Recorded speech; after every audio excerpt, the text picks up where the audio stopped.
The Patriots have been waiting a long time for this one, to see those Colts again. TGIF, everybody. Thanks for starting your weekend with us alongside Skip Bayless. I'm Molly Karam here in studio. Stephen A. joining us from Miami. Gentlemen, good morning. Good morning. How y'all doing? How's our man Dwayne Wade doing down there in Miami? That's what I want to know. Well, I'll give you that answer this afternoon. I don't know that as of yet. Oh, you're going to see him today? Oh, I thought it was yesterday. Okay, I got it. But you are going to interview him? I'll see him today. Good. All right. Yes, I am. Onward and upward. All right, we got a lot to get into, fellas. Let's work. Let's roll. Is a rematch of the AFC Championship game, also known as the Deflategate game, where the Patriots beat the Colts 45-7. The Pats are now 4-0, including playoffs against the Colts since Andrew Luck entered the NFL in 2012. Colts owner Jim Irsay says he expects Luck to play on Sunday. Now, according to odds makers, New England opened as a 6.5-point favorite, and that line has gone up to 10 points. Stephen A., what are you expecting on Sunday night? Well, I expect, something close to a blowout, maybe not a complete blowout. I think the New England Patriots ultimately will pull away, and I think they're going to win this game by a score along the lines of 37-21, maybe 37-23, but I think they're going to put up a bunch of points. I think they're going to go at the Indianapolis Colts. I think we're going to see Brady's A game. I think the Indianapolis Colts will definitely try to respond, but I don't think they're going to be nearly as effective. I think retribution kicks in here. There's no doubt in my mind. They can downplay it all they want to, but Tom Brady is not going to just let this shove aside. This is not just another game to him, and certainly it's not about targeting the Indianapolis Colts from the perspective of, I'm quite sure they didn't mean to target Tom Brady per se. They were just pointing out something that they believed to be unfair when it came to Bill Belichick and the New England Patriots. But nevertheless, the residue effect of it all was an off season in which Tom Brady, the reigning defending Super Bowl champion quarterback, a four-time Super Bowl champion, a future first ballot Hall of Famer, has spent the entire offseason as a Super Bowl champion having to talk about deflated footballs.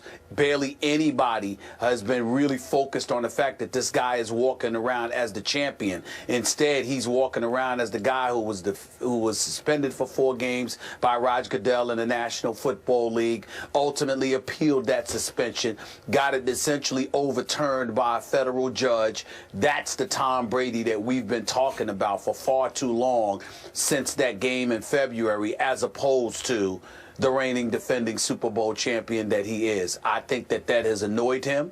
I think that he's been waiting for this game, and I think that everybody else in the nation has been waiting for this game as well. I expect New England to rally around him and to pretty much have their way. If the Indianapolis Colts are able to engage in some kind of ball control where somebody like Frank Gore, who had absolutely nothing to do with any of this, goes out there and plays lights out and assists in moving the chains, then that will help Indianapolis, because they're going to keep the ball out of Tom Brady's hands to some degree.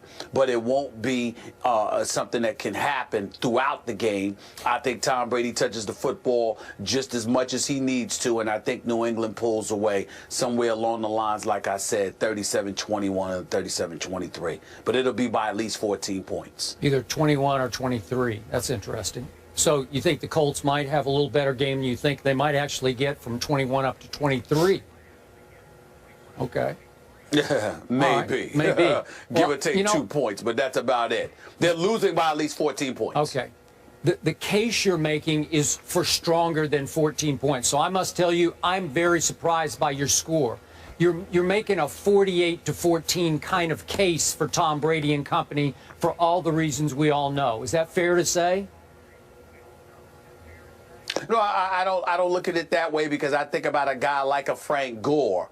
You know, if he's able to run the football effectively, then you're going to get your hands on the ball only but so much. Okay. That's what I'm thinking. He'll be able to chew up some of the clock, so Patriots won't have the ball as much. All right, look, everything about this game screams revenge blowout.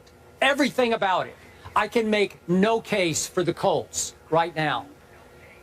Stephen A., you talked about Tom Brady bringing his A-plus game, or his A game. It's going to be A-plus.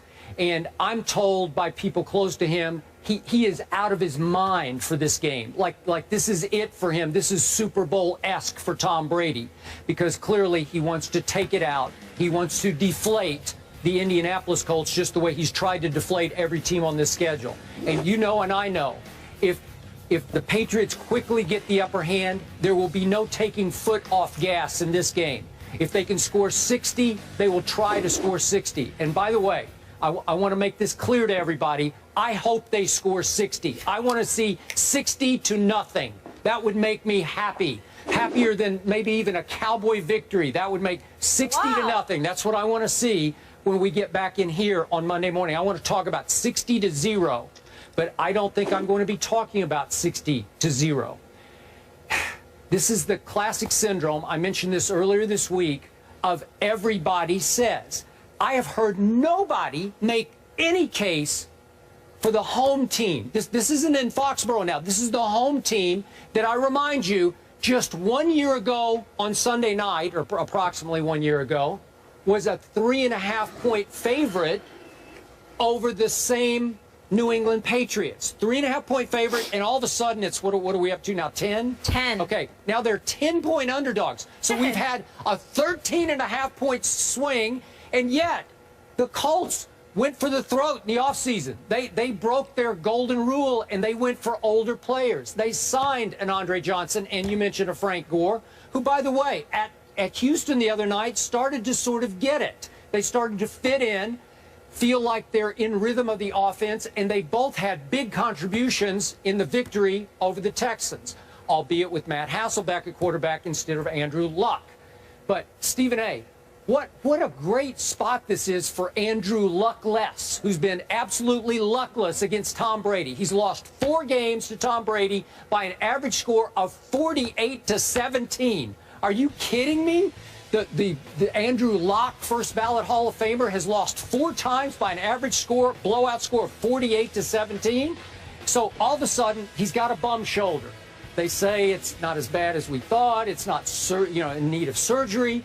I don't even know if he's going to play or not, but if he does, this will be the first game he'll play in his pro career with little to no expectation. Every game, obviously, Andrew Luck has been expected to do a whole lot because he was the first pick in the draft. We get all that. But all of a sudden, nobody will expect anything of an Andrew Luck coming off an injury, missing a couple of games. And I would expect him to do pretty well. I'm with you. I would expect them to be handing off a lot to a Frank Gore who could control the clock a little bit. Would I be shocked if Frank Gore, they've gone 39 straight games, have the Colts without a 100-yard rusher. Would I be shocked if Frank Gore broke that streak? No, I wouldn't be shocked at all. Andrew Luck, he's a talented kid. T.Y. Hilton's a little nicked up. He's been limited in practice, but could Kobe Fleener suddenly get back involved against a New England defense that I consider pretty good but not great? Sure he could. And the Indianapolis Colts, after a while, they're human. They got pride. They've been humiliated. They've been stepped on. They've been obliterated by this team 4 straight times. And it's not just Tom Brady. Do you realize that the New England Patriots in the last 3 games against Indy have rushed for an average of 219 yards a game? Are you kidding me? So there's humiliation. There's pride at stake here because LeGarrette Blount, I'm going back 3 games, had 166 and 4 touchdowns. Then I'm going back to the game in Indy last year. Remember, Jonas Gray came out of nowhere, and he's gone back to nowhere. He had 201 yards rushing. Yeah, 201 and 4 touchdowns. And then LeGarrette Blount in the AFC title game had 148 yards. This is embarrassing. This is humiliating. And I'm just thinking that on pure pride alone, this is a pro football team. It will rise up and play well and hang in this game. Again, I love the Patriots, but we haven't even talked about it all week on this show because nobody really cares outside of Patriot Nation. Tom Brady lost his left tackle at Dallas. Nate Solder. Nate Solder is gone, tore his biceps tendon. And that's trust me, I've had it, and it's a long rehab injury. And God bless him. But all of a sudden, there's no way he's coming back for the rest of this year. So Marcus Cannon is their kind of do-it-all sub-lineman who's under a pretty good contract, actually, and he did a nice job in the second half at Dallas. But really, he's your left tackle going into a kind of a grudge match game against a team that has become your playoff rival, even though they haven't stood up to their end of the battle. But my point is, that's a big loss for the Patriots. So I could see them having a little bit of a hard time in this game. You've got 37-21. I'm going to go 10 points fewer. I'm going to go down to 27-21 Patriots. Not picking the Colts. I'm just saying, if I'm a bet man, used to be, not anymore, I would take 10 points, because the golden rule in any NFL game when you're betting is, you give me double digits, especially for a home team, I'm going to take that. I don't care what 2000 style mission Tom Brady's on. It's just too many points to give a visiting team in a National Football League game between two, I'm not saying the Colts are bad. They're pretty good. They've won 3 in a row. So I'm sorry, I don't see 10-point spread. Your thoughts? Well, I just see it. I see it because we've mentioned the past, like you said, how the Patriots have dominated them. Well, what's the biggest reason why? You're looking at the players. I'm looking at the execution. I'm looking at the difference between Bill Belichick and Chuck Pagano. Mm-hmm. We both like Chuck Pagano. We're incredibly fond of him. Yep. But let's face reality. He's got a lot to prove. Listen, the last 3 years, they went from a wild card game to a divisional playoff game to an AFC championship game. And yet, when they started out 0-2, he was on a hot seat. Yep. Now, what kind of sense does that make? Yep. You know why it makes sense, Skip Bayless? Because there are a lot of people who believe the Colts win in spite of him, not because of him. We don't know that to be true, and I'm certainly not here to try to cast any aspersions. I'm just going on what the aficionados say watching the Indianapolis Colts. So when I take that into consideration, although the New England Patriots lost their left tackle, and they're the visiting team, I'm still thinking that it's Coach Bill Belichick against Chuck Pagano. I'm still thinking that it's a highly motivated Tom Brady. I'm still thinking about his teammates who surround him. This is a guy that sat up there and ran for a touchdown in training camp, and people were cheering him on, for crying out loud, including his own teammates, because of how hyped everybody was. Well, if you were hyped for those minimal moments, those insignificant moments as far as I'm concerned, how in God's name are you going to feel come Sunday night when you got to go up against a team